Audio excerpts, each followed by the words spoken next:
India और देश। रजिया सुल्तान कौन थी? रजिया रजिया 1236-1240 ई। कोष्टक योजक चिन्ह। रजिया रजिया इल्तुतमिश की पुत्री थी। ग्वालियर से वापस आने के बाद इल्तुतमिश ने रजिया रजिया को अपना उत्तराधिकारी घोषित कर दिया और चांदी के तिनके पर उसका नाम अंकित करवाया।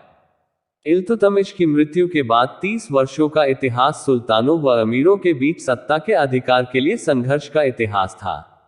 रजिया रजिया को इतिहास में रजिया सुल्तान या रजिया सुल्ताना के नाम से भी जाना जाता है। रजिया रजिया मुस्लिम तथा तुर्की इतिहास की पहली महिला शासक थी। रजिया रजिया दिल्ली के अमीरों तथा जनता के सहयोग से सिंहासन पर बैठी। रजिया रजिया ने पर्दा प्रथा को त्याग कर पुरुषों के समान काबा चोगा पहनकर दरबार में कार्रवाई में हिस्सा लिया।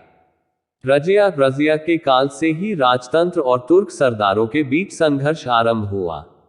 रजिया रजिया शासक की भूमिका। शासक बनने पर रजिया रजिया ने उद्मत उल निस्वा की उपाधि धारण की।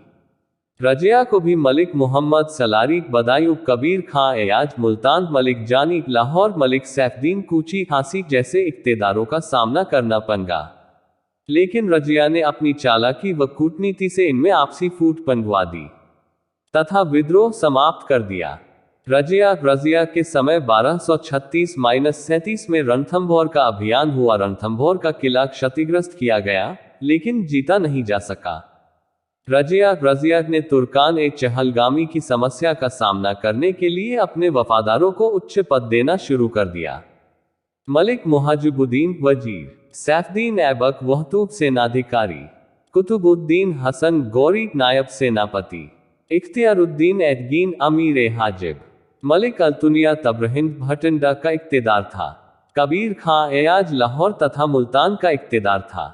रजिया ने जब एक गैर तुर्की अफ्रीकी मुस्लिम जलालुद्दीन याकूत को अमीर ए आखूर शाही असबल का प्रधान के पद पर स्थापित किया तो चहलगामी रजिया के और विद्रोही बन गए तथा उन्होंने रजिया के विरुद्ध षड्यंत्र शुरू कर दिया। रजिया रजिया के विरुद्ध हुए विद्रोह।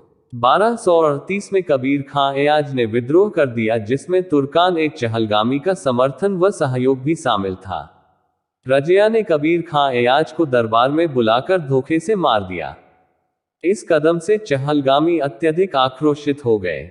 1240 में भटिंडा के इख्तियार अल्तुनिया ने विद्रोह किया।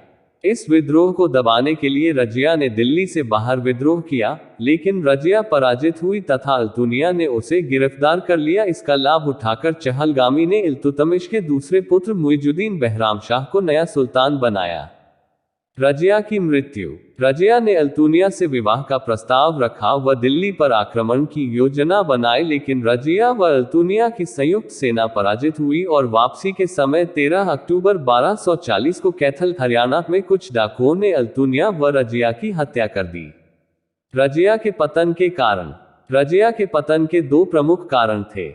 1. चहलगामी की महत्वाकांक्षा। 2. रजिया का श्री होना। मिन्हाज उस सिराज ने तबकाते नासिरी में बताया है। एल्फिंस्टन के अनुसार, यदि रजिया श्री न होती तो उसका नाम भारत के महान मुस्लिम शासकों में लिया जाता। रजिया की कब्र पर विवाद। दिल्ली के तख्त पर शासन करने वाली एकमात्र मुस्लिम व तुर्की महिला शासक रजिया सुल्तान व उसके प्रेमी याकूत की कब्र का दावा 3 अलग अलग जगह पर किया जाता है। रजिया की मजार को लेकर इतिहासकार एकमत नहीं है। रजिया सुल्ताना की मजार पर दिल्ली, कैथल एवं टोंक अपना अपना दावा जताते आए हैं, लेकिन वास्तविक मजार पर अभी फैसला नहीं हो पाया है। वैसे रजिया की मजार के दावों में अब तक ये 3 दावे ही सबसे ज्यादा मजबूत हैं। इन सभी स्थानों पर स्थित मजारों पर अरबी फारसी में रजिया सुल्तान लिखे होने के संकेत तो मिले हैं, लेकिन ठोस प्रमाण नहीं मिल सके हैं। राजस्थान के टोंक में रजिया सुल्तान और उसके इथियोपियाई दास याकूत की मजार के कुछ ठोस प्रमाण मिले हैं।